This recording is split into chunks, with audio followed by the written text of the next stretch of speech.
항상 대한민국에 정확하고 빠른 소식을 알리기 위한 시스코크입니다. 구독과 좋아요는 영상 제작에 큰 힘이 됩니다.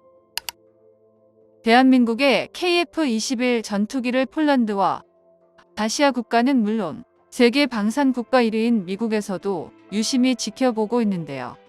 최근 미국 최고 방산 기업인 록히드 마틴에서 대한민국의 A사 레이더 전자장비 산업체계가 예상보다 빠르게 성장하고 있다고 판단했습니다.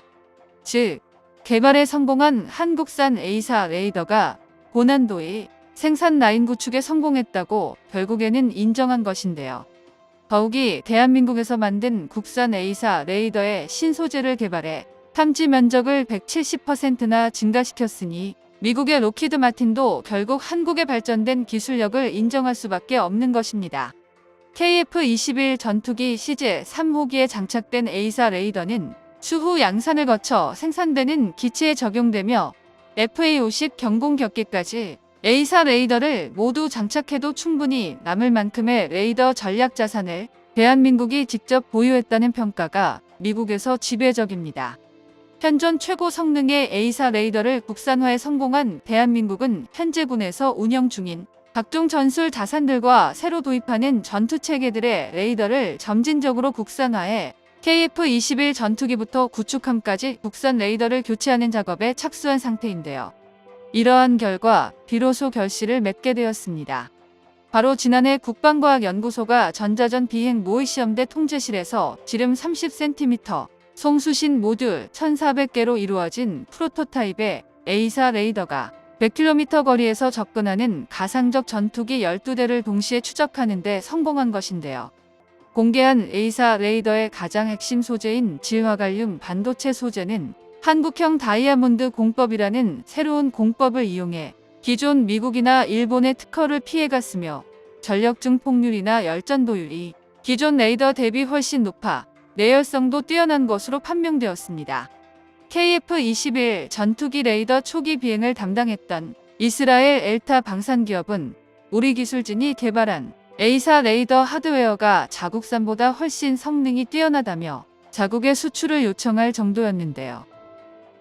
한국이 개발한 A사 레이더는 국방과학연구소 주도로 개발에 착수했지만 우리 민간 기업들의 힘도 컸습니다. 결국 민간의 협력으로 개발에 착수한 지 불과 4년 만에 레이더 적외선 탐색 추적 단계를 한화 시스템이 개발에 성공했고 전자파 기술은 LIG 넥스원이 개발에 뛰어들어 기어코 성공했습니다. 현재까지 대한민국 방산업계가 개발을 완료한 A사 레이더 데이터는 모두 저장되어 전력화가 완료됨은 물론 일반적으로 A사 레이더의 관점으로 기계식 레이더에 비해 정보 처리 수준이 차원이 다릅니다.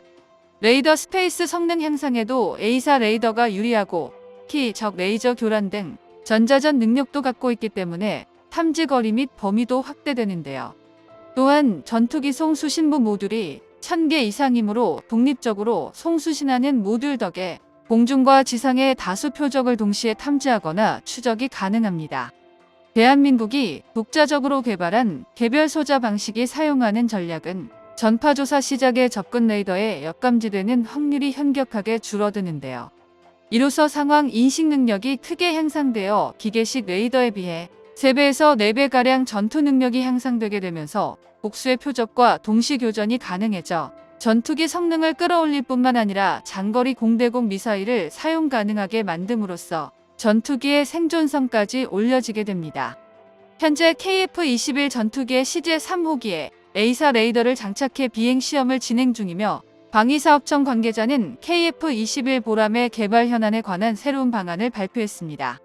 방위사업청 관계자는 KF-21 개발 현안과 관련하여 기존 계획대로 시제 5호기의 시험 비행 일정과 관련해 시제 4호기와 같은 복수형의 시제 6호기 역시 비행 준비를 위해 지상 테스트가 한창이라고 밝혔는데요.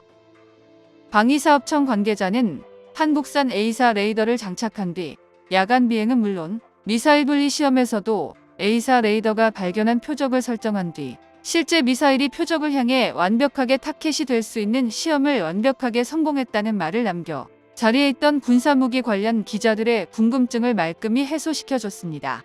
5월에 있을 잠정 전투용 판정을 위해서는 KF-21 전투기에 장착된 A사 레이더를 통해 발견한 표적을 미사일을 발사한 뒤 표적을 향해 완벽하게 타겟팅하여 표적을 맞춰야 되는데요. KF-21 전투기의 A사 레이더와 미사일이 서로 연결되어 멈춰진 표적이 아닌 움직이는 표적을 정확하게 맞추는 것은 고난이도의 기술이 요구되므로 방위사업청에서도 이 부분을 중점으로 테스트를 진행할 예정입니다. 이제 와서 되돌아보는 것이지만 대한민국의 A사 레이더 개발은 수많은 우여곡절 끝에 순식간에 만들어진 것인데요. 과거 한국항공우주산업과 한화는 미국산 전투기인 로키드 마틴 F-35를 선정하는 대가로 4대 핵심 기술을 이전받아 KF-21 전투기의 항공전자 장비를 개발한다는 일종의 계획을 진행했습니다. 여기서 대한민국이 원했던 4대 핵심 기술 장비란 A사 레이더와 RST, RF 제모 항전 장비였습니다. 하지만 미국 정부는 군사 기밀 보안 사안을 이유로 4대 핵심 기술 이전을 거부하며 KF-X 개발에 차질을 빚게 만드는 주요 원인이 되기도 했었는데요. 그런데 아이러니하게도 이 일을 계기로 한국의 4대 핵심 기술을 독자 개발 의지에 불을 지피는 상황이 펼쳐졌습니다. 사실 미국에게 요구한 4대 핵심 기술은 F-21 랩터에 탑재하는 군사 기밀 중 최고 등급의 국가비밀로 분류되기 때문에 이는 당연한 결과라 할 수 있습니다. 미국에서는 대한민국이 다른 국가와 기술 협력을 통한 기술 공유의 형태의 개발이 아니라 국산 기술로 개발한다고 나섰기 때문에 미국은 당연히 한국의 차세대 전투기 사업이 자초할 것이라고 생각했었는데요. 그런데 여기서부터 미국이 전혀 생각하지 못한 반전의 영화가 시작됐습니다. 그토록 원하던 4대 핵심 기술의 이전을 거부하게 된다면 당연히 한국의 KF-21 전투기 계획이 좌초했어야 하는데 놀랍게도 한국은 비밀스럽게 KF-21 전투기 사업 이전부터 독자적으로 항공전자 장비 산업을 추진하면서 차근차근 4대 핵심 기술의 노하우를 쌓아가고 있었는데요. 반면 미국은 KF-21 전투기의 항공전자 장비 독자 개발이 실패할 것이라고 확신했기 때문에 더욱이 사업의 진행을 앞장서서 미국산 항공장비 홍보에 나섰습니다. 이러한 이유는 KF-21 전투기 사업이 실패하여 전투기 전력에 공백이 생길 경우 미국산 전투기와 항공전자 장비들을 한국에게 더욱 많이 판매할 수 있었기 때문인데요. 대한민국은 다른 모든 국가가 실패할 것이라고 예상했던 결과를 깨고 한국만의 독자 기술로 전투기를 개발했을 뿐만 아니라 세계 정상급 A사 레이더와 비교해도 전혀 뒤떨어지지 않는 한국형 A사 레이더를 개발했습니다.